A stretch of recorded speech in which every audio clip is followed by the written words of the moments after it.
170 coureurs au départ du Chambon à l'occasion d'une troisième étape dévolue sur le papier aux sprinteurs. Car si 4 difficultés sont répertoriées, la dernière, la côte de Roibon, est située à 40 km de la ligne d'arrivée. Cela n'empêche pas 6 audacieux de tenter leur chance dès le kilomètre 2 sur les routes altiligériennes.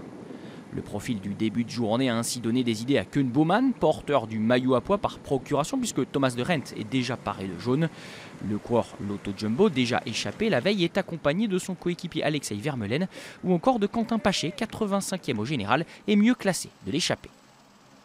Le Néerlandais passe ainsi tous les sommets répertoriés en tête pour renforcer sa deuxième place dans ce classement du meilleur grimpeur. Pour ses compagnons, c'est l'espoir d'une victoire d'étape qui les fait rouler. A ce titre, les quelques 2 minutes d'avance sur le peloton à 30 km de l'arrivée peuvent sembler un peu justes, d'autant qu'une coalition française entre les FDJ d'Arnaud Démare et la Cofidis de Nasser Boigny se met en place à l'arrière de la course. Mais à 46 km/h de moyenne et avec un vent aux 3/4 favorable sur les faux plats descendants du final, les échappés font plus que résister aux équipiers des sprinteurs, pourtant renforcés par les Katyusha d'Alexander Kristoff. Le mano à mano est haletant, les 6 de tête perdent moins de 10 secondes par kilomètre. Et avec 1 minute d'avance à 6 km de Tullin, ils vont jouer la victoire au nez à la barbe des routiers sprinteurs. Pas forcément le plus véloce, mais assurément le plus malin. Après 182 km à l'avant, Bouwman lance le sprint à 300 mètres de la ligne. Aucun de ses adversaires ne pourra contester sa suprématie, malgré le bel effort de Siskevicius.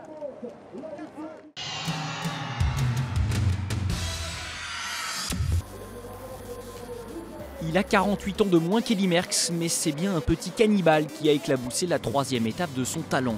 Déjà à l'avant, la veille vers Arlan, Koen Bouwman avait envie de montrer à nouveau ce maillot à pois auquel il a fait honneur en franchissant en tête toutes les côtes du jour. Pas du tout émoussé par ses efforts, bien épaulé par Vermeulen, le Néerlandais a su convertir l'occasion laissée en route par le peloton pour remporter sa plus belle victoire en carrière.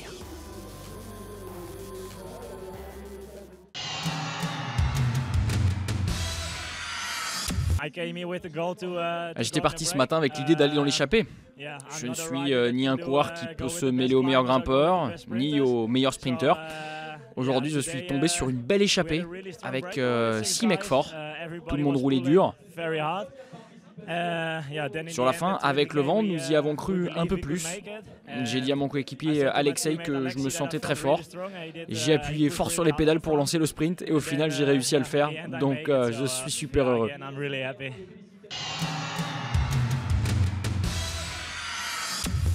Derrière les 6 échappés, Arnaud Démare a pu attiser ses regrets en s'adjugeant le sprint d'un peloton qui échoue à 11 secondes.